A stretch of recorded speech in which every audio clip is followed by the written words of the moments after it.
라디오 반민특위 덕에 주권방송 알게 됐습니다. 주권방송 돌 방법이 뭐가 있을까 많은 고민을 해봤어요. 마침 제가 대한노인의 복지사업단 홍보단장이거든요. 대한노인회는 65세 이상 어르신들을 대표하는 우리나라에서 제일 큰 공익단체고, 대노복지사업단은 독거노인이나 소외된 어르신들을 돕기 위해 사업하는 곳입니다. 그래서 최근에 새로 나온 생애주기별 통합서비스 상조 상품을 판매해서 주권방송 후원하는 방법이 제일 좋을 것 같아서 결정했습니다. 청취자분들께 제가 하나 알려드릴까요? 상조를 가입할 때 제일 중요한 것은 그 회사의 안정성, 그리고 무엇보다도 약관을 잘 살펴봐야 돼요. 여러분, 믿을 수 있고 질 좋은 대노복지단 생애주기별 통합서비스 상조에 가입해서 주권방송이 앞으로 더 정의로운 방송 만들도록 도와주시고 미래도 확실히 대비하세요. 무엇보다도 주권방송이 잘 되는 게 최고죠. 주권방송 화이팅! 좀 이상한가? 좋은데? 요람에서 무덤까지 생애주기별 통합 서비스. 장례 서비스부터 각종 경조사, 여행까지 다양한 혜택을 지원합니다. 대노복지단 통합 상조 상품에 가입하시면 영업이익 전액이 주권방송에 후원됩니다. 문의 전화는 1899-6330, 1899-6330. 생애주기별 통합서비스 상조 상품. 야, 이거 정말 좋은데. 진짜 좋은데.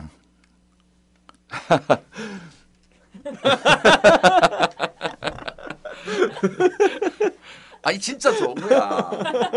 누구나 가입해야 돼. 진짜 좋은 거야. 진짜 좋은 거야 이거.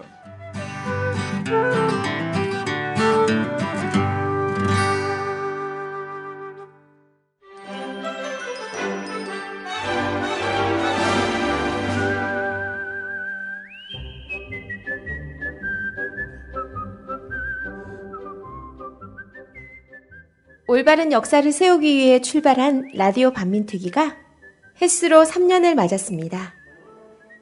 청취해주시고 성원해주신 많은 분들께 감사드립니다. 라디오 반민특위는 많은 분들의 열정과 성원으로 진실되게 만들고 있습니다. 방송 후원은 농협 352-0399-1319-43 강삑분으로 부탁드립니다. 앞으로도 더 정의롭고 깊이 있는 방송 되도록 노력하겠습니다.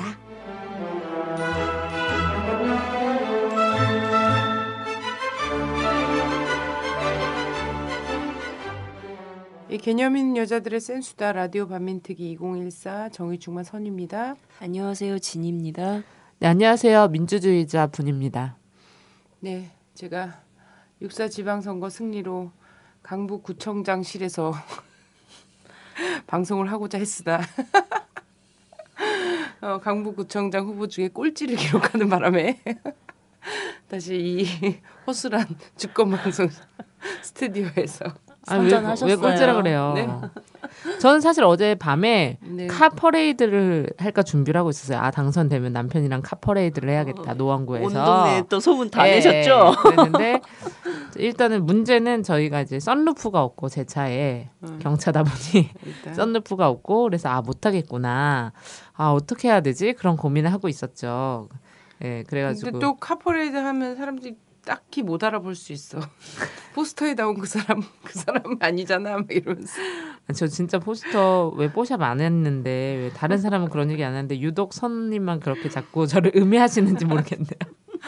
어제 노원구를 지났는데 네. 우리 아이들이 여기 저기 분이모 걸려 있네 이러고 그래요? 다 알아보더라고요. 네. 그래가지고 어제 저는 꼴등하셨어요? 우리 뭐 꼴찌죠. 저 3위 했어요. 3위. 아 그렇군요. 네, 후보는 3명밖에 없었지만 저는 후보 4명 중에 4위. 네. 득표 3.8%. 저 득표율로 얘기하지 않겠어요. 네. 저는 그래서 저는 생각보다 많이 나왔다고 생각을 하고 예. 아주 뿌듯했거든요. 왜냐면 사실 이제 통합진보당의 지지율이 요즘 많이 떨어졌고 제가 뭐 선거운동을 막 또 열심히 하거나 많은 인력이 또 붙어서 하거나 뭐 이런 것도 아니기 때문에 한 2% 정도 나오지 않을까 이렇게 생각했는데 3.8%가 나와가지고 굉장히 이건 2배의 성과다. 최종 집계 퍼센티지잖아요. 네. 책 만약에 그 이제 쭉 보셨을 텐데 네. 최고 투표율은 얼마 정도 4.2%. 내가 본 게 마지막 그게 최고였구나. 한 새벽 3시까지 4.2%였어요. 아침에 일어나니까 보니까 4.25%가 있더라고. 그래서 그래요? 5% 될 수 있나? 하면서 약간의 기대를 하고 있었는데 뒷심을 발휘하지 못했네요. 제가 이렇게. 더 안타까운 것은 저는 이번 선거에 나간 게 물론 선거는 당선인 되면 좋지만 우리가 이제 목표한 것이 있었잖아요. 그래서 많은 사람들이 출마를 해서 좀 더 당당하게 박근혜 정권에 대한 반대 목소리를 후보들이 합법적으로 내면서 이런 의도도 사실 크게 있었기 때문에 어쨌든 박근혜 정권에 대한 어떤 현실 이런 거를 제 플랜카드를 통해서 합법적으로 아무도 그거를 찍거나 훼손하지 못하는 플랜카드를 오랫동안 이 노원구 곳곳에 걸었다는 것에 굉장히 만족스럽고 뿌듯했는데 아침부터 저와 남편에게 전화가 너무 많이 와가지고 실망하지 말아라. 젊으니까 또 나가면 된다 막 이런 류의 전화가 와가지고 너무 난감해요. 저 괜찮습니다. 아주 기쁘고 만족스러워요 결과에. 앞으로 이제 그 모든 활동이 생활상이 네. 좀 이렇게 반듯하게 가시겠네요. 왜 주변 사람의 이제 눈치들이 보일 거 아니야. 정치인으로서 나와가지고. 아닙니다. 아니 왜요? 주민들이 별로 후보잖아. 후보일 때도 별로 그런 거 개의치 네, 않고 그런 개의치 않아요. 살아가는 것 같아요. 네. 앞으로 정치인의 삶을 안 갈 거예요? 네, 그럼요. 이게 끝이야? 처음이자 마지막? 이게 끝이지 않을까. 저는 하여튼 후회가 없습니다. 네. 별로 아쉬운 것도 없고 후회도 없고 많이 배우긴 배웠어요. 뭐냐면 선거 실무를 우리 이제 강북구 지역에 10명의 후보들이 나왔는데 사실 10명의 후보가 나올 수가 없는 곳이었거든요. 거의 사고지나 다름이 없어서.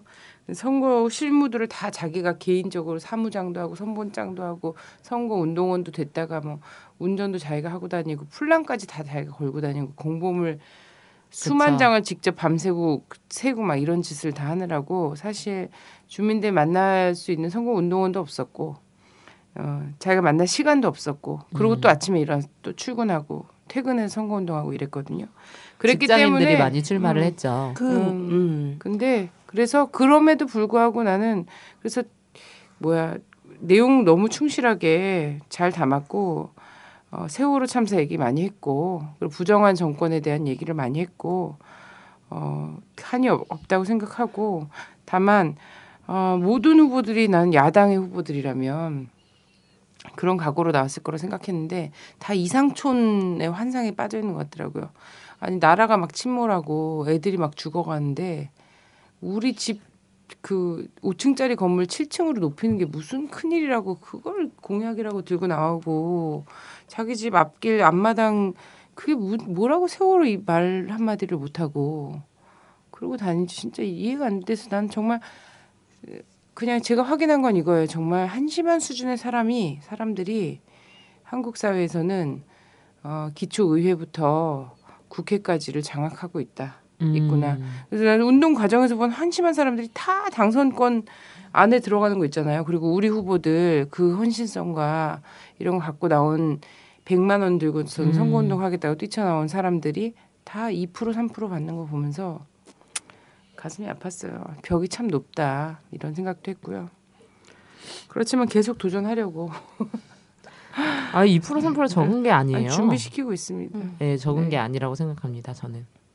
희망은 바꿔야죠. 저에게 3.8%의 지지를 주신 노원인들에게 이 자리를 빌어서 감사를 드리고 싶습니다.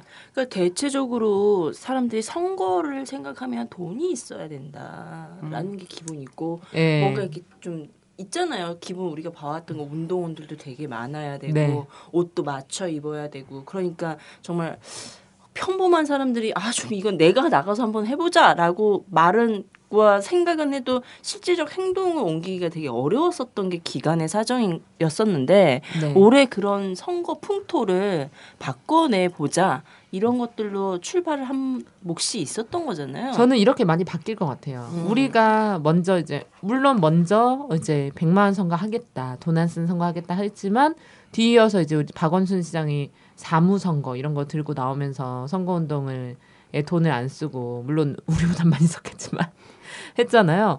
그런 게 일반화되어가는 과정을 열었지 않나 이런 생각이 들고 실제로 소수 정당에서 같은 표본에서 비교해 보면 3,4천만 원, 5,6천만 원씩 썼던 이런 정당의 후보들과 지지율에서는 거의 차이가 없었고 오히려 더 많이 나온 후보들도 굉장히 많이 있었고요.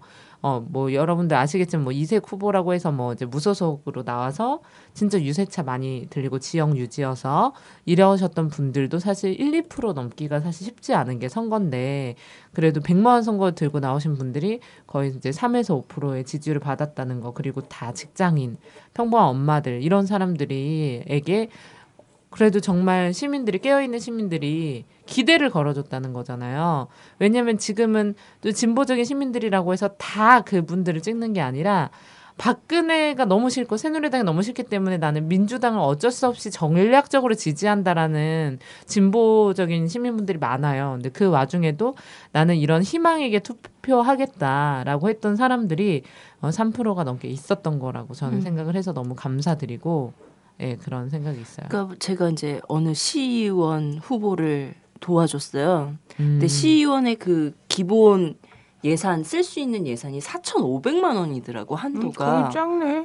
5천 몇백만 원. 그래요? 보통, 예. 근데 이분이 80만 원 썼더라고. 뭐 80만 원까지 이렇게 최대 잡으면 공약을 어기셨네요. 100만 원 쓰겠다더니.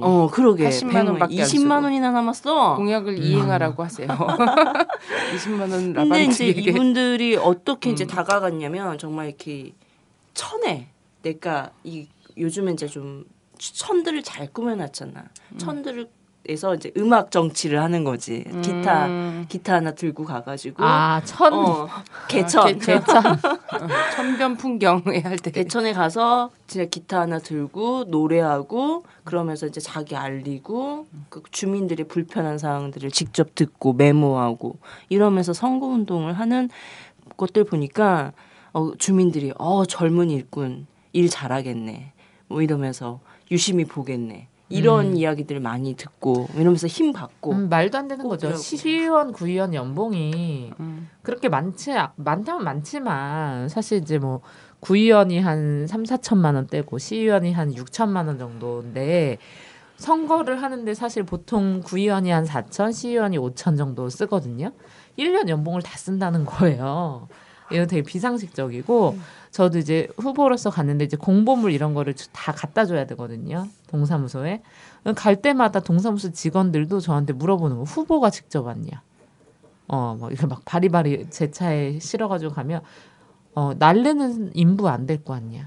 그런 걸 처음 본 거지. 네. 그런 질문 되게 많이 하거든요. 근데 저희가 뭐 선거하려고 인부까지 써가지고 그거를 뭐 일당을 주고 막 이렇게 해야 된다면 너무 정치 참여가 어려운 거죠. 그러니까 언론 지상에서 지금 뭐 공중파들이 이야기하는 이런 부분들은 잘 드러나지 않지만 시민들, 주민들은 그런 모습들을 직접 보고 또 느끼고 생각한 바들이 있기 때문에 앞으로 지금의 지지율 뭐 2, 3% 뭐 여전히 작구나. 내지는 그래도 선전했구나 뭐 이런 것보다는 3.8%니까 반올림 해주세요. 4% 정도. 네. 2에서 4%라고 해주실래요? 뭐 굳이 그렇게 하지 않아도 될 것 같고 이런 것들 속에서 희망을 주민들이 보고 있다라는 걸 잊지 않고 간다라면 지금의 이런 것들은 또 능히 바꿔 나갈 수 있다 이런 생각이 들고요. 저는 이제 어찌됐든 이번 전 선거에서 가장 마음에 든 것과 가장 마음에 들지 않는 두 개가 있었어요. 가장 마음에 든 건 어찌됐든 정말 국민들 마음을 정말 대변했던 어느 누가 이걸 가감히 들을 수 있었을까 이런 생각이 드는데 박근혜 퇴진을 구호에 들고 시의원에 나온 이분들 아주 정말 스포트라이트를 정말 많이 받더라고요. 정말 그리고 리어카 운동을 한 거야. 리어카를 끌고 다니면서 청와대 앞에 가가지고 선거하고 주민들 만나고 이런 것들 보면서 정말 이 모든 분들도 다 그런 마음들은 있었겠지만 좀 과감히 정말 자기가 정치는 그런 거잖아. 과감해야 되고 자기가 할 바가 무엇인가라는 걸 이야기하는 이것이 가장 좀 눈에 띄는 선거 올해 선거에서 그 부분에서 제가 깔때기를 대지 않을 수가 없는 게 있어요. 워낙에 김수근 후보는 강북에서 월세살이하는 그런 후보거든요. 그래서 강북의 구의원 후보로 준비를 하고 있었어요. 근데 중구로 나왔죠. 준비하고 있었는데 그 딱 본선거 등록하기 딱 전날 판단을 한 거예요. 이 사람이 촛불을 계속 이제 청년회 활동도 하고 해갖고 촛불을 계속 중구에서 들고 있었거든요. 청계광장에서. 안 그래도. 그리고 어차피 강북구 후보들은 전부 자기 지역에서 선거를 열심히 하지 않았어요. 뭐 직장인 후보들이 굉장히 많기 때문에. 그래서 이 사람도 직장을 이제 청년회 활동을 거의 직장 삼아서 하고 있기 때문에 그래서 결국 중구에서 왔다 갔다 할 것 같은데 그러면서 강북구의 구의원보다는 중구나 종로구의 시의원이 비어 있으면 왜냐하면 시의원은 서울시 안에만 살고 있으면 자격이 되거든요. 근데 구의원은 또 그 구에 살고 있어야 되잖아. 그래서 시의원이 비어 있으면 딱 했는데 마침 중구 시의원이 하나도 없는 거야. 이 진보 정당의 시의원이. 그래서 중구로. 근데 종로구는 좀 풀기 어려운 게 있었어요. 종로구는 그곳에 당원들과 후보들이 막 있어갖고 중구에는 통합진보당 후보가 또 하나도 없었거든. 이분이 시청에 천막 그 선거 사무소를 차려가지고 또 시민들이 직접 보고 느끼고 그렇죠. 이런 것들 좀 생활 정치란 이런 거지. 이런 것들을 펼쳐 나가시는데 반면에 생활 정치라기보다는 투쟁 정치에 조금 더 가까운. 예 맞습니다. 그래서 저 사람은 생활이지. 근데 내가 정말 뭐 들으신 분들 중에 나이 많으신 분들도 계시겠지만 정말 살다 박근혜를 살려주세요라는 피켓 정치를 내가 보는 건 또 처음인 것 같아요. 죽어가냐고. 그러니까. 그래서 가장 정말 마음에 드는 것과 가장 마음에 들지 않는 이 두 선전 문구들을 본 것 같아요. 이게 말이 돼? 그래서 하여튼 저는 그래서 정말 패기 있는 젊은이였다라고 생각했는데 사실 이 정도 되면은 뉴스에 나와야 되는데 그럼요. 뭐 이색 후보 막 열전 이런 거 막 방송도 하고 그러는데 안 나오더라고 이 새끼들이. 이런 게 이색 후보가 아니면 뭐 나왔는데 그러니까. 누가 나왔어 거기는? 그러니까 뭐 이름을 개명한 사람 뭐 이런 사람 나오고 뭐 선거에 11번째인가 12번째 도전하는 사람 뭐 이런 사람들 막 나오더라고. 내가 볼 때 나도 이번 앞으로 선거에 계속 도전하면 거기 나오겠네. 가장 결국은 언니 그냥 있어도 이색 후보. 안 다뤄줬다며 이번엔. 왜 안 다뤄줬나 이런 생각이 들더라고요. 그래서 정말 그런 생각을 했어요. 이걸 누가 생각해냈는지 모르겠지만 정말 머리를 잘 썼다라는 생각을 했어요. 물론 저도 동참을 해서 너무 이제 작게나마 좀 뿌듯하긴 한데 사실 요즘에 뭐 하려고 해도 너무 막히는 것들이 많잖아요. 촛불 집회 때도 너무 말이 많고 뭐 이건 이렇게 해라 저렇게 해라 아니면 뭐 하면 이건 불법이다. 이렇게 막 너무 타이트하게 관리를 하고 이런데 이 선거를 통해서 이런 우리의 목소리를 너무 많이 낼 수 있었다는 거 그다음에 새로운 정치의 어떤 시도를 했다는 거 이런 게 굉장히 저는 좋았다고 생각해요. 예. 그러니까 이제 좋은 점과 다르게 눈꽃인 이런 박근혜를 지켜주세요. 살려주세요. 뭐 이런 걸 나왔다라는 것 자체가 그리고 손수조가 절을 하고 있네요. 막 그런 것들이 미친년이에요. 그런 것들 보고 선수는 약간 성형을 한 것 같더라고요. 얼굴이 그래요? 좀 이상해졌더라고. 원래도 못생겼지만. 그래서 그런 걸 나오는 것들 보니까 얘네들이 위기감은 정말 장난이 아니었던 거구나. 이런 것들을 좀 몸소 우리도 근데 느끼는 나는 또 신기한 게 뭐였냐면 그렇게 하고 당의 또 인물들이나 막 이런 사람들은 광화문에 나와갖고 엎어져갖고 막 이러고 막 그랬잖아요. 그리고 청년 당원들인지 뭔지 걔네들 막 살려달라고 도와달라고 막 엎드려 있고 무슨 거지 새끼들이야. 500원 던져놓은 거 봤어요? 예, 그 사람 봤어요. 엎드려 있는데 누가 500원 던져주면서 예. 젊은 새끼들이 일이나 하지 뭐 하는 짓이냐. 돈 벌려면 이런 거 하지 말고 딴 거 하라고 그러면서 갔다고 하는데 근데 아니 이러고선 광화문 광장에서 이러고 있고요. 막상 동네 골목에서 어땠는 줄 알아요? 선거운동 마지막 날. 아무리 선거운동이 지금까지는 그랬대요 원래. 마지막 날에는 전체 선거운동원이 쫙 모여갖고 기세를 보여주면서 뭐 춤추고 노래하고 난리 난 거지. 근데 지금 뭐냔 말이야. 그날이 애들 49제였어요. 세월호.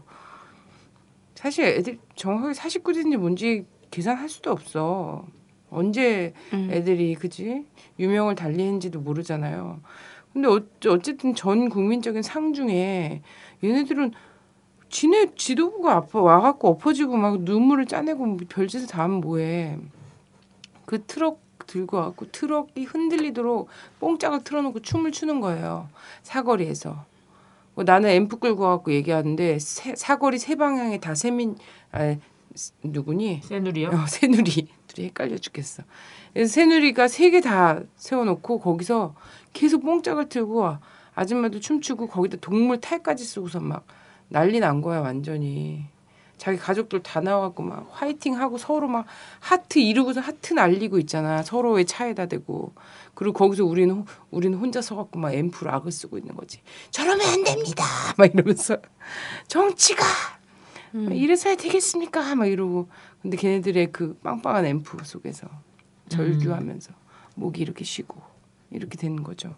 근데 그러면서 도대체 걔네들이 엎드려갖고 뭘 도와달라는 건지 알 수가 없는 거예요. 한 길 하나만 들어가면 축제야. 완전 춤추고 노래하고 난리 난 거야. 내가 볼 때 멘탈이 정말 또라이들입니다. 근데 나와서 쇼는 하고 있는 거야. 아니 그리고 가장 부유하고 가장 많은 권력을 가진 집단이 무릎을 꿇고 절을 하면서 도와달라는 그런 코스프레는 도대체 뭡니까? 누구한테 누굴 도와달라는 거야? 거지 똥구멍에서 콩나물을 빼먹어도 유분수가 있지. 그러니까 난 박근혜가 부산시장 나왔는 줄 알았어. 대통령 사퇴하고. 그러니까요. 전부 박근혜 얼굴을 두고서는 그렇게 하는. 아니 이게 한국 역사상 정말 친박연대라는 것이 그런 게 생겼다는 것도 진짜 치욕스러웠잖아요. 이게 진짜 어머 이게 정말 사실이야. 새누리당은 지금 박근혜 한여병에 걸렸습니다. 박근혜를 지켜라. 공주님을 지켜라. 무슨 다 병 걸린 사람들 같아. 무슨 박근혜를 조금이라도 훼손되면 큰일 나는 것처럼. 이번에 또 그 노동당 대표가 악수 거부했잖아요. 대표가 참관인? 참관인. 예. 대표 그 사람 뭐 부대표인가 뭐 그런 사람이라면서요. 거부를 했는데 거기에 모든 댓글 자체 뭐 누가 올렸는지 모르겠는데 부끄럽다. 어떻게 나이 든 사람에게 악수를 거부하나. 우리나라 대통령에게 그렇게 악수를 거부하는 이런 모습을 보인다는 게 너무 부끄럽다. 막 이런 식으로 막 댓글을 사람들이 달고 얘기하고 막 조중동에서 까고 난리가 났어요. 진짜? 네, 그래가지고 제가 댓글을 달았죠. 나는 박근혜가 더 부끄럽다. 아니 유가족들 눈물 흘릴 땐 꼼짝도 안 하고 국민 악수 청할 때는 손 아프다고 피하던 대통령 후보였잖아. 그럼요. 그런 사람이 무슨 그리고 투표하러 하나의 유권자로 간 거 아니야. 그 자리만큼 우리나라에서 평등한 자리가 어딨어.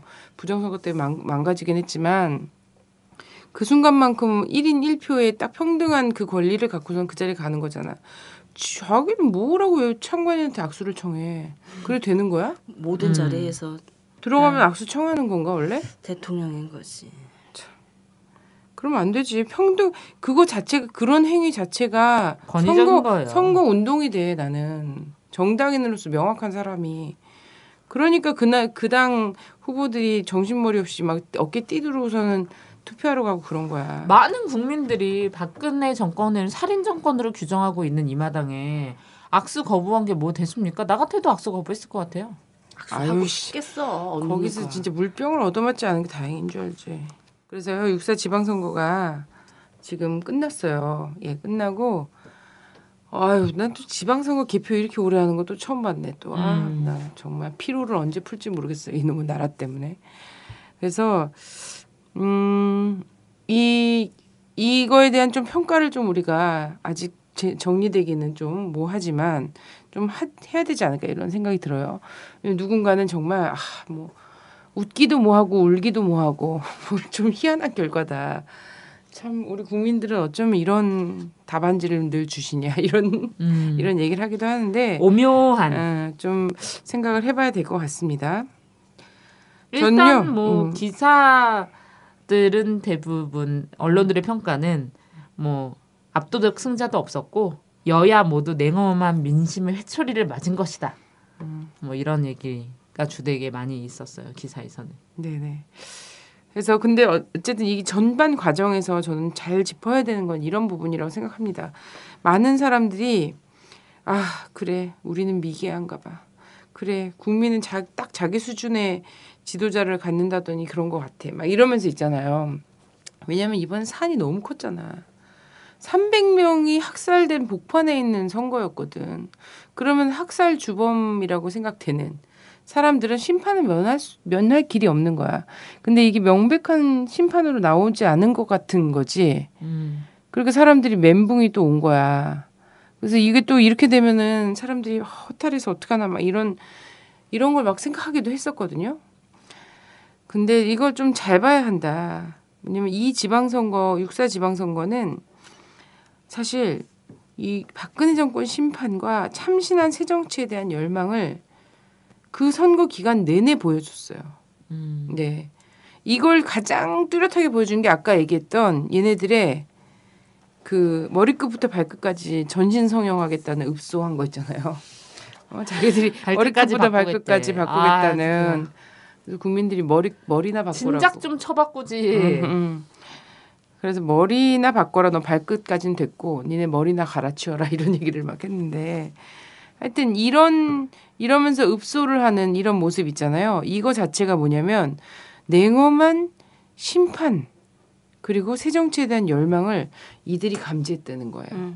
난 얘네가 일찍이 나온 시점 있잖아요. 지난 주말을 기어 나왔잖아요. 진짜 기어 나와서 엎어져 있었잖아요. 네. 이때 얘네가 이거 돌려본 거예요. 여론조사 돌려본 거고 그럼요. 여론조사 결과가 나왔어요. 나와서 누군가가 그리고 또 열어줬지.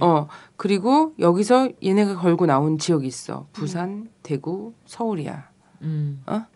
그러면서 저의 뭐 이런 애들 있었잖아. 제 고향 대구, 이곳 서울에서 지켜주십시오. 막 이랬잖아. 도와주십시오. 막 이랬잖아. 얘네가 걸고 나온 세 지역에서 사실상 위험했던 거지. 나는 패배로 나왔을 거라 생각해요. 민심이 장난이 아니었어. 그러면서 들고 나왔는데 얘네가 이제 그런 짓거리를 한 거야. 그래서 보세요. 또 이 심판 의지가 가장 두드러지게 나타난 건 전 여기는 부정선거 못했을 거라고 봐요. 서울이야 서울. 왜냐하면 너무 압도적이지. 지금까지 서울시장 선거 우리가 기억나는 거에서 한번 보세요. 지난번에 오세훈이랑 한명숙이랑 했을 때 그때 어쨌어요. 밤에 자고 일어났더니 뒤집어진 상황이었어요. 그런 상황이었거든요. 정말 죽고 싶었죠. 기억나잖아요. 그렇게 초박빙 상태로 왔었는데 서울이 이렇게 압도됐거든요. 여기서 뭐 별별 공작 다 있었잖아. 종북몰이도 있었고 거기다 갑자기 무슨 농약 급식을 애들이 먹었다느니 막 이러면서 정말 말도 안 되는 얘기 막 하고 이랬는데도 압도적으로 나왔어요. 그리고 전통적인 여당 지지 성향이란 강남 3구에서도 선전했어요. 예, 야당이 뭐 지지율 40%에 가까운 그런 지지율을 얻었어요. 그리고 뭐 서울시 기초단체장에서도 특별히 성과를 올리지 못했죠. 네, 저희 뭐 강북구만 해도 야권이 3명이 나오고 그리고 새누리당이 나왔는데도 불구하고 사람들의 위기의식과 이런 것 속에서 50% 이상을 새민연회, 새정연회 몰아줬더라고요. 우리 국민들이. 맞아요. 이런 게 있단 말이에요. 그리고 또 하나는 뭐냐면 저는 이번에 충청도 굉장히 의미심장하게 봤습니다. 그렇죠. 어땠습니까, 우리 지님? 충청도 사실 거의 보수 일색이다 이런 말들 많이 하잖아요. 네네. 그리고 대선 때도 그랬고. 그럼요. 그리고 항상 우리가 남이가에 걸쳐져 있던 이곳이 민심의 변화를 정확하게 보여준 상황 아닌가. 그런데 전체적인 이 투표 현황의 결과를 가지고 50보 100보인 양 평가 내리는 것은 물타기다 전형적인. 그리고 국민 심판에 대한 의지를 꺾기 위한 공작에 불과한 건데 우리가 세밀하게 하나하나 본다면 그런 이야기들이 가당치 않다. 이런 것들을 확인할 수 있는 거죠. 네, 이게 있습니다. 저는 충청도는 뭐냐면 줄타기에 굉장히 능해요. 저는 충청도에서 태어난 사람으로서 제가 이렇게 냉정하게 얘기한 것이 충청도를 사랑하지 않아서가 아님을 미리 얘기하고 오죽했으면 박근혜 씨가 칼침을 맞고서는 눈을 뜨면서 대전은요?를 외쳤겠어요. 그런 정도로 되게 의미심장한 표심이 나타나는 곳이라는 거예요. 여기는 그래서 충청도가 어디로 기울어지냐에 따라서 판세가 바뀌어요. 예, 줄타기의 명수거든요. 생존 본능이 있고 약간의 굉장히 주도 면밀 굉장히 느슨한 것 같지만 굉장히 주도 면밀한 그 계산이 있습니다. 충청도는. 얕잡아 보일 곳은 아닌 거죠. 네네. 근데 여기 충청도에서 야당이 전 지역을 석권한 거예요. 네, 행정과 교육 모두를 네네. 차지했죠. 네네. 근데 나는 자 이건 뭐 나중에 더 얘기하겠지만 자 수도권에서 충청도보다 더 오히려 개혁적이고 진보적 성향의 그런 유권자가 많은 수도권에서 충청의 민심보다 더 보수적인 선택을 했다는 것이 사실 과학적으로 믿기지 않아요. 경기와 인천을 이야기하는 거잖아요, 네네. 지금. 네. 그래서 이것이 이제 전 충청도가 딱 표를 한 게 있는데 충청도도 전 안 건드렸을 거라고 생각하고요. 예, 건드린 지역이 좀 몇 군데 있을 것 같은데. 자, 요것과 보세요. 그러면은 선거 과정에서 얘네들의 반응. 그리고 박근혜 정부의 어쨌든 심판 의지가 서울에서 엄청난 표 차이로 나타난 거. 그렇게 돈이 많고 조직이 많고 엄청 빵빵한 그죠? 이 사람 상대로 이거 그리고 충청도에서 나타난 표심 이거 그리고 또 하나 정말 중요한 게 있죠. 교육감 선거. 네. 자 이제 곧 아기 엄마가 될 저는 네. 정말 절실했어요. 저는 조희연 씨 당선 소식을 듣고 눈물이 사실 핑 돌았어요. 이렇게 출구 조사나 이런 걸 보고 뭐 애기 엄마가 될 거라서 그런 게 아니라 아 정말 우리가 또 강노현 씨를 그렇게 허무하게 보내고 네네. 정말 개또라이 문용민과 문 아저씨 정말 룸사롱 다니다가 잘리신 그분과 네. 제가 또 한 번 사람 싫어하면 엄청 싫어하잖아요. 네. 제가 그 지난 방송에서도 엄청 열을 올리면서 고승덕을 까지 않았습니까? 네네. 말도 안 되는 그런 새끼 나와가지고 정말 이거 국민을 후보로 나왔다는 것 자체가 국민을 우롱하는 거예요. 아, 그것도 있는데 정말 교육이 무엇이어야 되는가를 또 전형적으로 잘 보여준 사례이기도 하다 이런 생각이 드는 거죠. 네. 이게 이제 뭐 거의 뭐 막장 사랑과 전쟁 찍고 계시는 분들의 이 상황과 왜 웃어? 아 너무 적절해갖고. 이런 분과 아니 나는 진짜 나중에 막판에 또 고승덕 씨 처남이야? 처남이 또 글 썼다는 거 자기 매형을 지지한다고. 처남과 근데 부인이 또 나섰지. 이거 너무 가족이 이게 계보가 이게 너무 복잡하니까 그래서 뭐야 현처남인 거지 전처남 전이 아니고 현. 이게 너무 헷갈리는 거야. 그래서 좀, 고승덕 씨는 너무 많이 잃은 게 많아요. 이번에 교육감 한번 나오면 그냥 주식 투자의 고수로서 그냥 방송이나 살아가셨으면은 그냥 강남 3구에서 그냥 옮겨 다니시면서 적당히 성공한 맞아. 인생을 사셨을 텐데 왜 정말 자격도 없고 함량도 안 되고 아니 어떤 공통 분모가 없어요. 교육하고 이분은. 그러니까 얼마나 할 얘기가 없으면 주말학교 교사를 했다는 둥. 주말학교 교사 시발 안 한 사람이 어딨나. 가지하는 길에 대한 미련일까? 이런 생각이 들더라고. 뭐 자기가 한 아주 번도 못 해본 오만한 것을. 거죠. 예, 아주 오만한 거고. 자식 교육도 못 해본 사람의 그 한풀이? 예, 이걸 그러니까 교육감에다 이거는, 대고 한 거야. 서울 교육감은 히메나 선생님이 나오는 것보다 더 황당한 그런 전 상황이라고 생각을 하고. 이메나 선생님. 야 그거 좀 나이 듣고 그때 그거 보던 사람이나 알지 다 아나? 뭐 천사들의 뭐, 아니면 합창인가? 뭐 호랑이 선생님 이런 사람 돌아가셨죠. 호랑이 선생님은 그런 사람이 나오는 것보다 고승덕이 나오는 것보다 나오는 게 전 더 황당했어요. 어찌됐든 예. 뭐 황당하고 어쨌든 이번 선거를 좆되지 않았습니까? 예, 대한민국에서 나름 이미지가 좋았어요. 변호사로서 그냥 뭐 성공한 변호사 또는 공부 잘하는 청년 이런 이미지에서 폐륜의 아버지로 예, 평생 달고 다니는 거죠. 고승동이 이혼한 것도 모르는 사람들이 대다수였어요. 그렇게 TV에 많이 나왔지만 저 사람이 이혼남이라는 걸 모르는 사람들도 굉장히 많았는데 이렇게 정말 이제 황당한 선거가 자신의 이미지를 얼마나 추락시킬 수 있는지 그리고 국민의 눈이 얼마나 무서운지 이런 걸 좀 알게 됐으면 새누리당 사람들이 네네. 그런 바람입니다.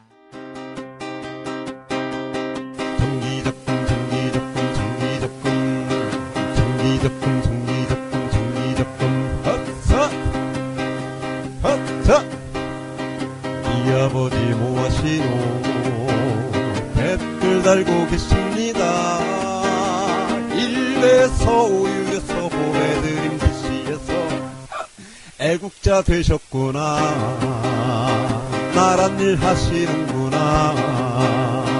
이 아버지 뭐하시노 댓글 달고 계십니다. 일베에서 우유에서 보내드림 DC에서 애국자 되셨구나. 나란 일 하시는구나. 애국자 되셨구나. 나란 일 하시는구나.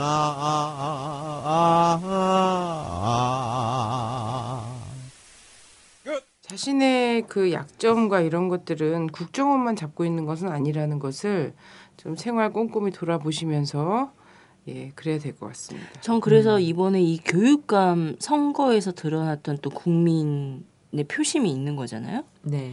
이 국민의 표심이 저는 이제 이런 생각을 해요. 단순히 교육은 정치와 좀 다른 민감하지 않는 거의 중립을 지켜야 하는 뭐 이런 것이라고 이제 생각하시는 분들도 많겠지만 저는 세상이 바뀌는 기준은 여러 가지가 있겠지만 학교가 바뀌면 세상이 바뀐다고 생각을 하거든요.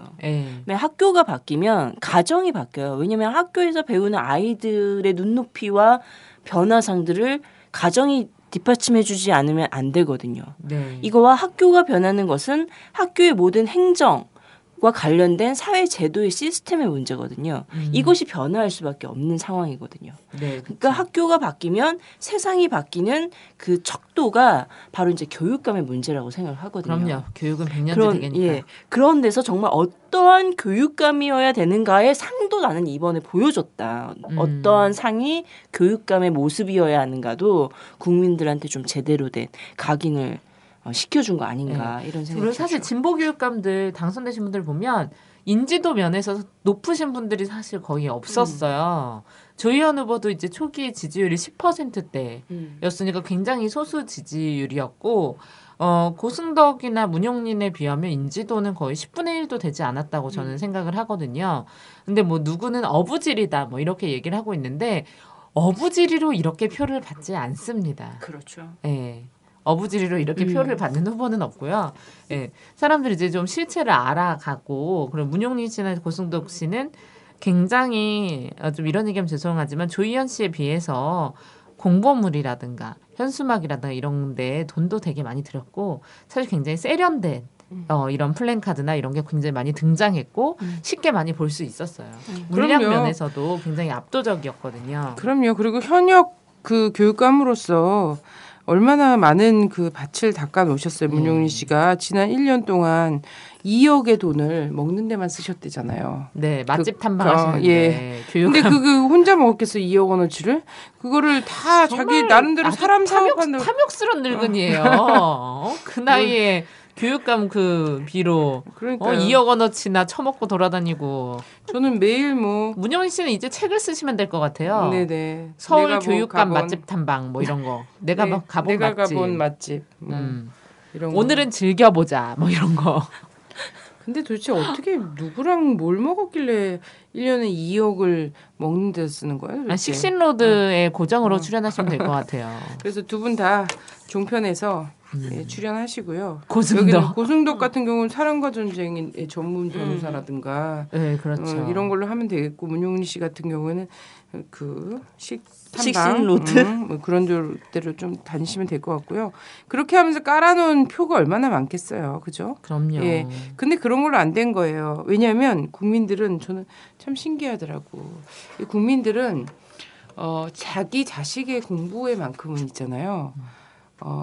교학사 역사교과서 같은 걸로는 가르치면 안 된다는 게 분명히 있더라고. 그럼요. 그죠? 그래서 공부만큼은 제대로 해야 된다는 생각이 있는 거예요. 근데 이제 또 자기 삶을 바꾸는 문제와 관련해서 아직은 좀 용기가 필요하거나 뭔가 좀 그런 것 같은가 봐. 그래서 공부는 역시 좀 진보적이어야 하고 그리고 또 여기서 얘기하는 친환경 무상급식이라든가 혁신학교라든가 보편적 그 교육복지 있잖아요. 이 부분에 대해서는 정말 많이 공감하고 있는 것 같아요. 그럼요. 실제 교육에 다 있는 사람들은. 그런 것도 있지만 저는 이런 생각도 했어요. 진보에 대한 열망 자체가 교육감 선거로 전 나타났다고 생각하거든요.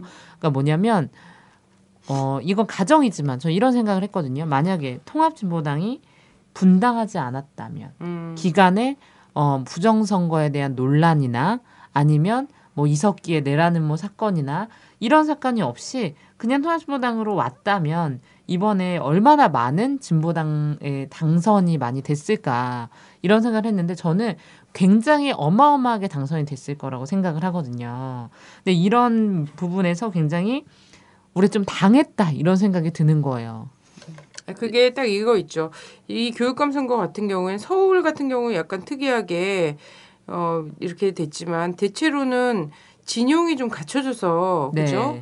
그리고 이건 무슨 당대당의 대결로 보여지지 않았고 네. 또 하나 좀 단결해서 한 명의 이제 이런 것들을 그 민주개혁 진보 세력이 단일 할 수 후보를 만들어냈잖아요. 할 수 있는 과정이 있었는데 정치 같은 경우에는 사실상 이거를 책임 있게 끌고 나간 세력이 없어요. 예. 그나마 새누리당은 너무 싫고 진보적인 선택하고 싶은데 사표가 대안이 너무 후졌어. 새정치민주연합은 대안으로서 후져도 너무 후진 거야. 그러니까 여기에서 많은 분들이 망설였다고 저는 생각을 하고 네, 맞아요. 경기도 같은 경우도 인천이야 뭐 그렇다 치더라도 경기도도 전 사실 저라면 그래요. 굳이 김진표를 내가 선택해야 되냐. 예. 요런 좀 갈등이 아주 심하게 드는 후보거든요. 저 개인적으로. 저는 이번이 어디에서도 다 그랬을 거라고 생각해요. 어디 맞아요. 이제 경기를 네. 특별히 이제 얘기하셨던 것도 있는데 어느 지역에도 마음에 안 드는 그놈인 거야. 고민 많이 했다 그러더라고요. 그러니까 왜냐면 사실 토론회 보고 정태영 후보가 너무 토론 잘했다. 이런 분들이 많았는데 한번 찍어주고 싶은데 정몽준이 되면 절대 안 될 것 같은 거야. 그래서 이제 박원순 씨를 찍었다는 분들도 굉장히 많고 이제 그런 부분에서 이렇게 전략적 선택을 하는 거예요. 그래요. 그래서 나는 이거에 대해서 지금 뭐 새정연이 이게 무슨 회초리를 맞은 것 같지도 않고 그렇다고 뭘 한 것 같지도 않고 어쨌든 둘 다 구사일생 된 것 같은 이런 생각이 있을 거 아니에요. 두세 당이. 근데 정말 엄밀하게 평가해야 된다. 2010년, 2012년 총선이랑 지방선거 때 그나마 야권 단일화가 돼서 본인들이 계속 정치적 어떤 권력을 쥐고 갈 수 있었던 게 있었는데 그 이후에는 이걸 깼어요. 네. 이번에도 제가 이제 깼고. 보니까 야권 단일화 됐으면 새정치민주연합은 야권 단일화만 됐어도 지금보다 의석을 10에서 20% 넘게 얻었습니다. 근데 이제 선거에 임박해서 야권 단일화 한다고 해서 또 민심 믿어주지 않는 거고. 근데 이 야권 단일화를 깨기 위한 공작은 총선 직후부터 실제 2010년, 2012년에 그 왜 야권 단일화 줄기차게 해왔던 사람들이 누구냐고. 이정희 뭐 이런 사람들이잖아. 야권 단일화 하자고 해서 모양새를 만들고 막 이렇게 한 것도. 그리고 통합진보당이 나름대로 진보 진영에서 한 당을 만들었는데 그걸 종북 논란, 뭐 부정선거 논란 이런 거 깨는 동안에 그 강 건너 불구경하고 있었잖아. 그러니까 이제 와서 야권 단일화하고 우리 그 통합진보당에서 부산시장 후보나 경기도당 후보 이번에 사퇴했잖아요. 사퇴하면서 얼마나 사람들한테 욕 많이 얻어 처먹었는지 몰라요. 당원들 얼마나 열받고. 왜냐하면 사실 김진표 찍는 게 마음이 내켜 찍는 거 아니거든. 근데 애들이 죽은 안산 지역에 있는 애들이 죽은 그 경기도에서 또 새누리 정권 어떻게 봐. 이런 생각 때문에 사람들이 그냥 양보한 거잖아. 오죽하면은 백현종 후보 이런 사람들이. 네. 사람들이 그런 얘기도 했어요. 어제 결과 보고 사실 민주당에게는 예상치 못한 그냥 얻어먹은 그런 결과라고 볼 수도 있는데 박근혜도 싫지만 김한길의 그 거만한 낯짝을 보기 싫다. 내일 나올. 이런 얘기까지 사람들이 공공연하게 할 정도로 그래요. 그래서 어쨌든 욕을 처먹으면서도 통합진보당에서 도지사 후보, 부산시당 후보 이런 사람들이 사퇴를 했잖아요. 정말 네. 미약하게나마 그래도 박빙인 상황에서 도움을 줘야 된다고 이렇게 했는데 결국 뭐 별로 성과가 없는 결과가 나왔어요. 아니 나오기는. 저는 성과가 없는 결과가 아니라 이건 조작이다 분명히. 그래서 이건 부정이다. 그죠. 왜 그런 성과 없는 결과가 나올 수밖에 없었는지에 대한 고민을 또 많이 해봐야지 될 것 같아요. 그럼요. 근데 하여튼 저는 가장 많은 우리 민심과 그리고 이후의 미래에 대한 가능성과 이런 것들이 표출된 거는 교육감 선거라고 생각하고 물론 그렇지만 근데 이러한 열망 있잖아요. 새누리당이 정말 불이 나게 뛰어나왔고 엎으러져 있고 절을 막 하고 막 눈물을 짜고 난리를 치고 그리고 이 교육감 선거에서 이렇게 압도적으로 진보적인 교육감들이 압도적 지지율로 당선이 되는 이런 상황에서도 정말 예민했어야 할 특정 지역에서 이 국민 열망이 반영되지 않았다라는 거예요. 저는 이게 일부러 매우- 만든 것 같아요. 매우 의혹이 든다 이런 거죠. 저는 이 지역은 정말 재검표를 다시 해야 되는 게 필요하다. 이런 생각이 들고요. 네. 일부러 이 지역이 가장 민감해야 할 이 지역의 투표 결과가 새누리당으로 나왔다는 건 이거는 있을 수 없는 거야. 상식적으로 생각할 수 없는 선인 거지. 네네.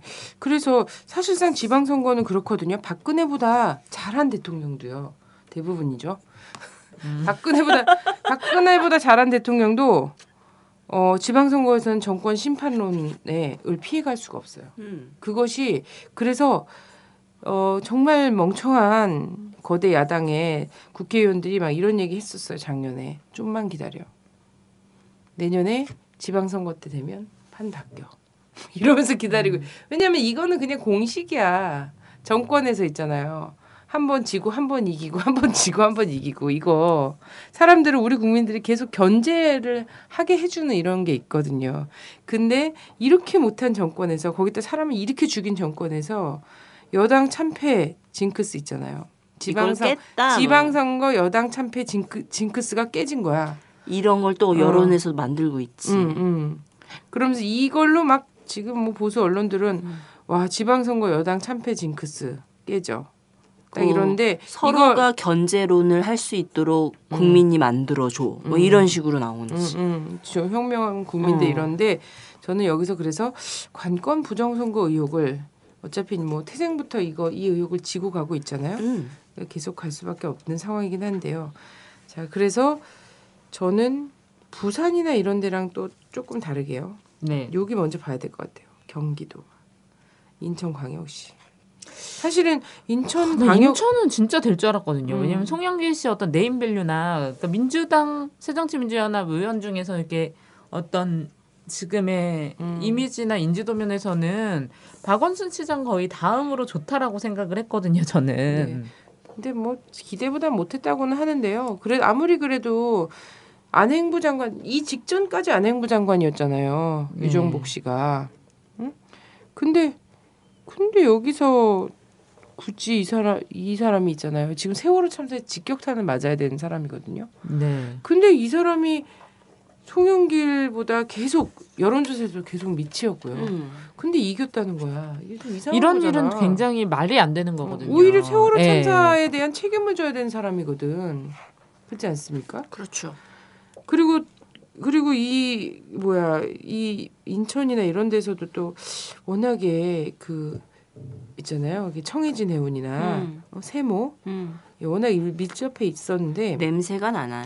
예, 청해진이나 세모가 대대적으로 이제 정치자금 후원을 하고 막 이랬던 게 새누리당 지역 의원부터 국회의원까지로 다 나오고 있잖아요. 네. 근데 또 이겼단 말이에요. 인천에서. 이게 되게 신기한 거고요. 또 경기도 역시 대도시 지역에서 김진표 후보가 다 잘 나왔거든요. 예. 예. 근데 오히려 약간 외곽 지역 있잖아요. 외곽 지역에서 뒤집는 표수가 나왔어. 이상하잖아요.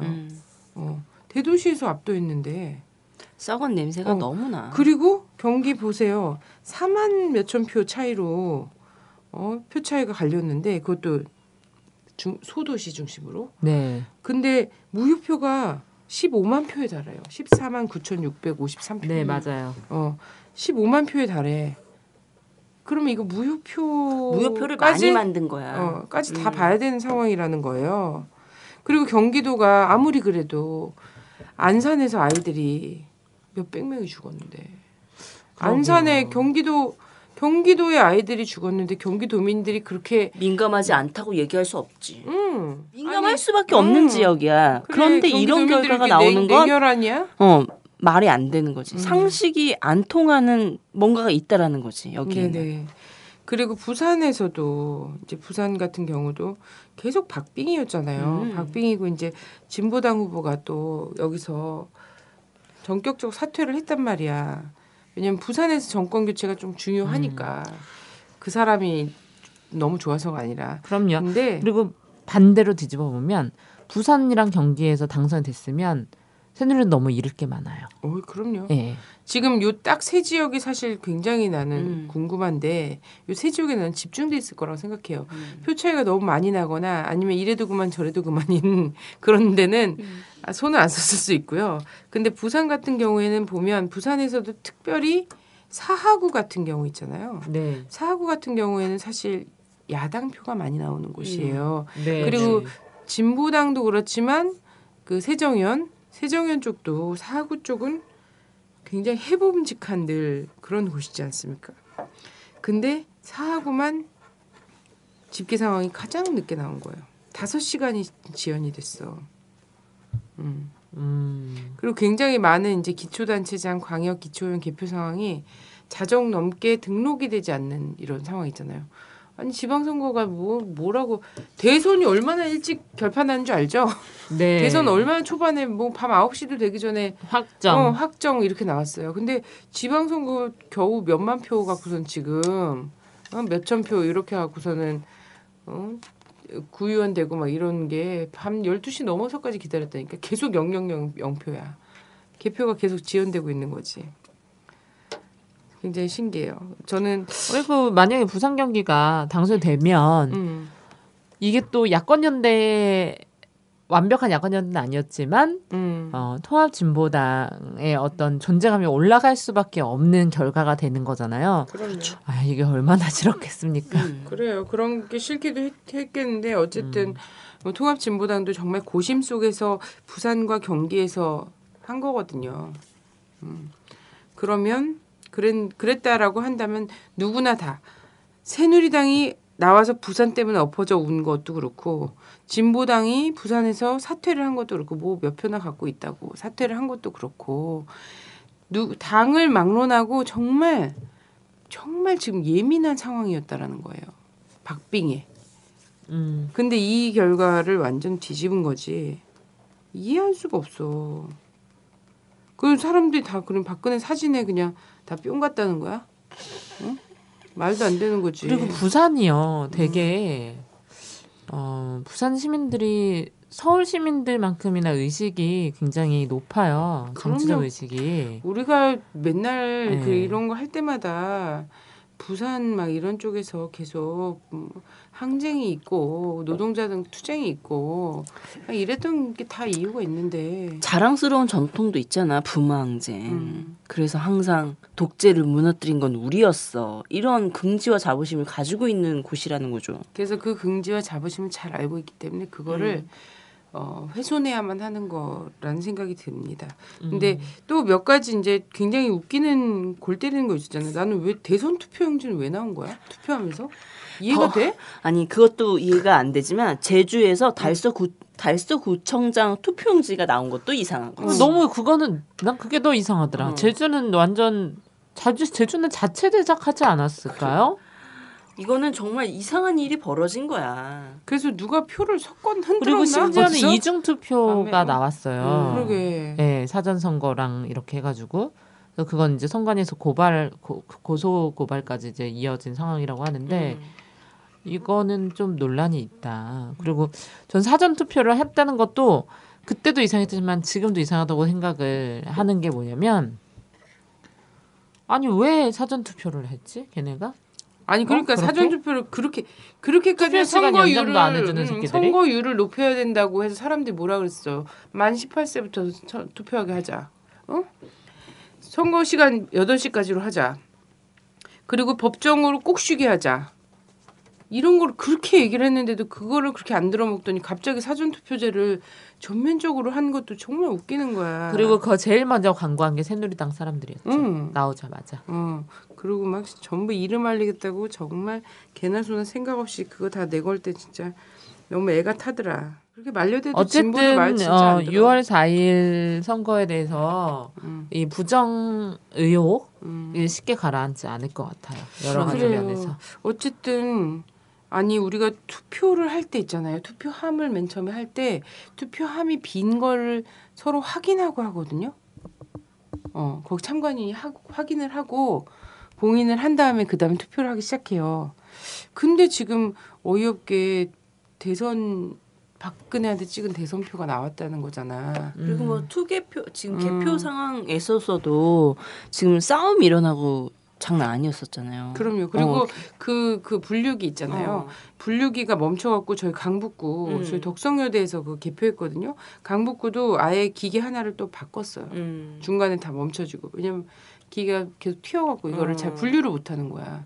이게 확인되지 않은 것들이 너무 많은 거고 지금 봉인이 풀린 투표함도 발견이 된 게 있잖아. 서울대에서. 자, 이런 것들도 있어요. 그래서 전반적으로 그런데 난 거기서 가장 큰 관건 부정선거는요. 예전처럼 투표함 바꿔치기 하고 표 몇 개 끼워놓고 물론 이런 것도 있지. 그래서 그것도 있잖아. 누가 4장을 뜯어줘야 되는데 3장만 주고 할머니들은 3장만 갖고서는 그냥 그 준 대로만 한 거 있잖아. 그래서 어디야 김해죠? 김해에서 김해 시장 이 투표용지인가 이게 배포가 미배부 미배부가 있었어요. 미배부가 있고 이런 건 또 실수로 볼 수도 있는 거긴 한데 실수는 절대 있어서 안 되는 거죠 원래는. 한 장을 더 준 거야.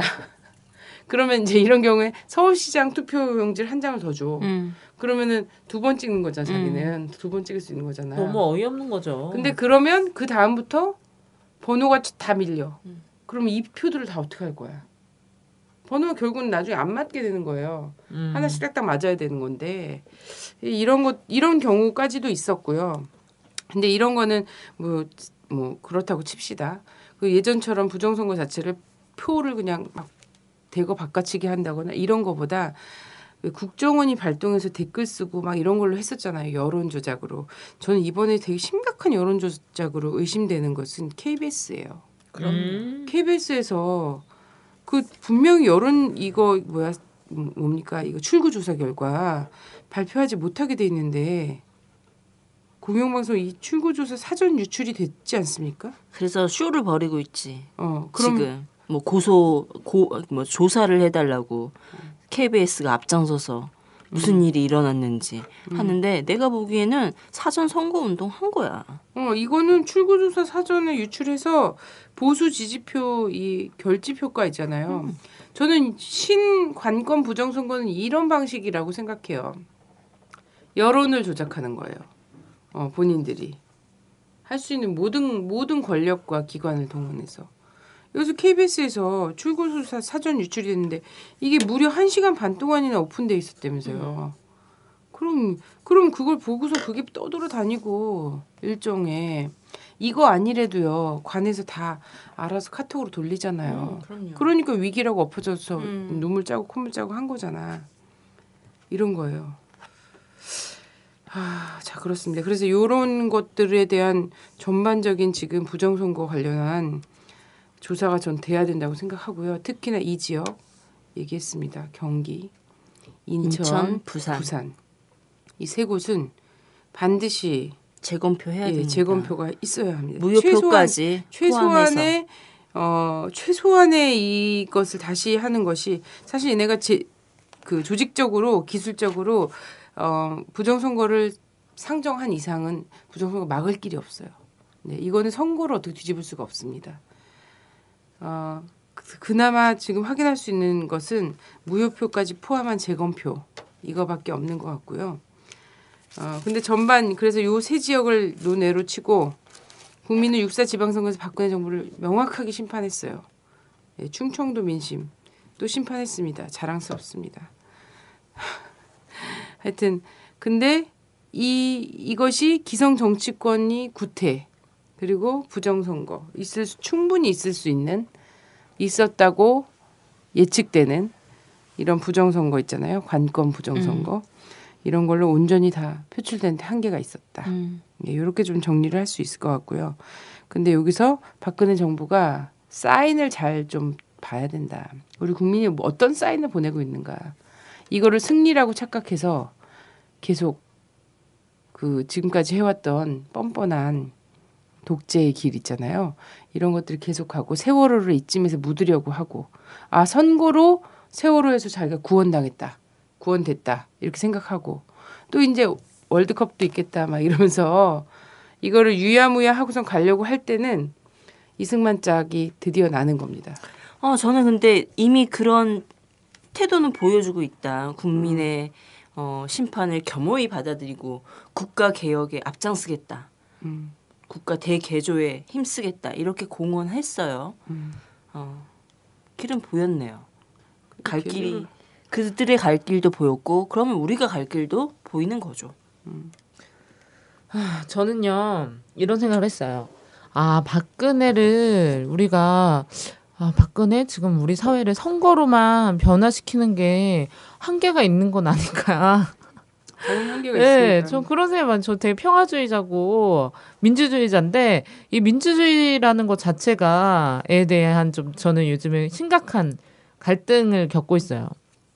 예, 최대 다수의 최대 행복 이런 거에 대한 근본적인 회의가 많이 들고, 예, 그래서 이번 선거를 통해서 많은 분들 고생하셨지만 정말 이 세월호 전국에서 매일매일 실천하시면서 하셨던 분들의 어떤 그런 게 저는 정말 너무 울컥할 정도로 너무 고생하셨다는 이야기 많이 드리고 싶고 더 다른 방법을 찾아야 되지 않나 뭐 이런 혁명을 해야 되는 거 아닌가 이거. 그렇게 생각하시는 분들 되게 많던데. 그래요? 저만 이런 거 생각이 아니군요. 아니더라고요. 다행이네요. 저 되게 급진적인 줄 알고 지금. 광범위한 그 아로가 이 사회에 지금 아나키스트 되는 거 아니야 나 이러다. 저 어제 투표 끝나고도 미아 사거리 역에서 촛불 그 세월호에 서명을 했는데 삽시간에 200명 넘는 분들이 달려와서 서명을 막 해주셨어요. 선거와 상관없이. 그래서 저는 이런 거라고 생각합니다. 지금 세월호 유족들의 눈물을 잊지 말고 그 사건의 진상조사에 모든 국민들이 다 나서야 된다. 이제 여기에 이제 또 이제 6.4 지방선거 부정 혐의도까지 얹혀지죠. 그래서 이런 것들의 진상 규명 이거를 꼭 해야 된다. 그래서 우리 이제 세월호 유가족들이 가족대책위가 국회로 들어가서 3일 밤낮을 농성을 하고 하면서 국정조사를 끌어냈지 않습니까? 네. 예, 국정조사를 뭐 갑자기 새누리당 새정연 이 사람들이 바보 돋트듯이 뭔가 양심이 막 북받쳐 올라갔고 지금 국정조사 한 게 아니거든요. 국민들이 지금까지 한 70만, 80만 정도가 서명을 해주셨어요. 서명을 한 그 힘을 받아서 우리 가족대책위가 국회까지 가서 3박 4일을 농성을 해서 국정조사를 합의했지만 그것도 국정조사 제대로 안 했잖아요. 첫날 새누리 안 나왔잖아. 이런 거거든요. 무슨 뭐하는 새끼들이야. 뭐 어디에 뭐. 절대로 얘네들은 아니야. 그냥 놔두면 할 애들이 아니고요. 그래서 유가족들은 계속해서 서명을 해달라고 하는 거예요. 그래서 계속해서 촛불을 들어달라고 하는 거예요. 근데 여기서 중요한 건 신상철 선생님이 그랬어요. 세월호 사건 진상규명되면 향후 50년 동안 수구 꼴통은 이 나라에서 집권할 수가 없다. 수구 꼴통이 50년 후에도 집권하지 말아야죠. 물론. 집권을 할 수가 없다는 거예요. 왜냐하면 세월호 사건은 그런 정도로 이 땅에 정말 치부란 치부는 다 담고 있는 사건이라는 거예요. 그래서 여기에 사활을 걸어야 한다. 그럼요. 여기에는 정말 전 이승만부터 정말 전두환, 박정희, 그다음에 우리 이명박, 박근혜 정부의 모든 정말 더러움이 다 이 참사에 곳곳에 스며 있다라고 생각을 하고 이제 선거가 끝났기 때문에 저는 이제 박근혜 정권이 세월호 사건에 대해서 뭔가 되게 반전된 태도를 취할 거라고 생각을 하고 빠르게 여론이나 이런 데서 세월호 참사를 잊혀지게 하는 작업들을 진행하고 있다고 생각해요. 지금도 마찬가지고. 예, 그래서 저는 월드컵도 보지 않을 것입니다.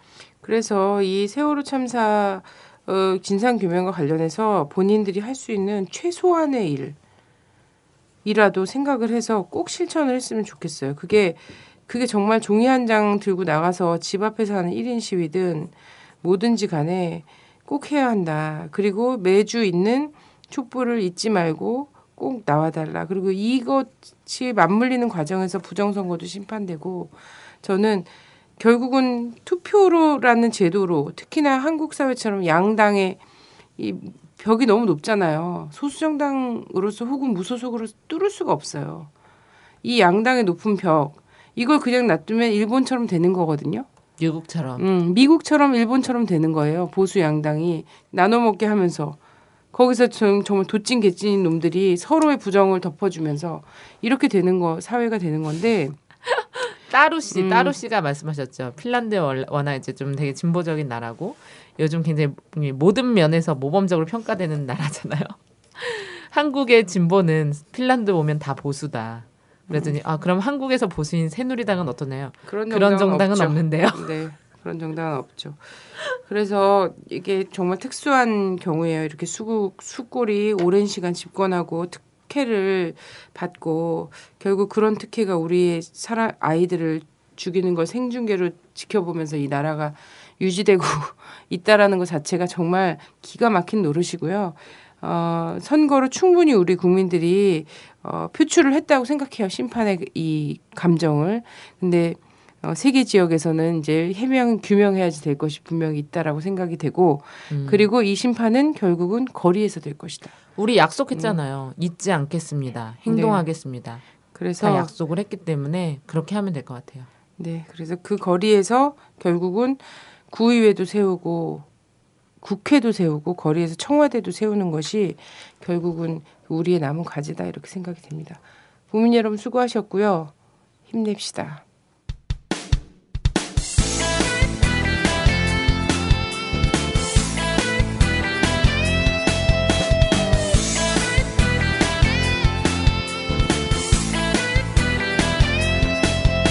조선일보 서정주 박정희까지 일본 놈의 충성스런 앞잡이일 때 동상 걸린 손가락을 잘라내가며 해방을 위해 싸웠던 건 백성들이다.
시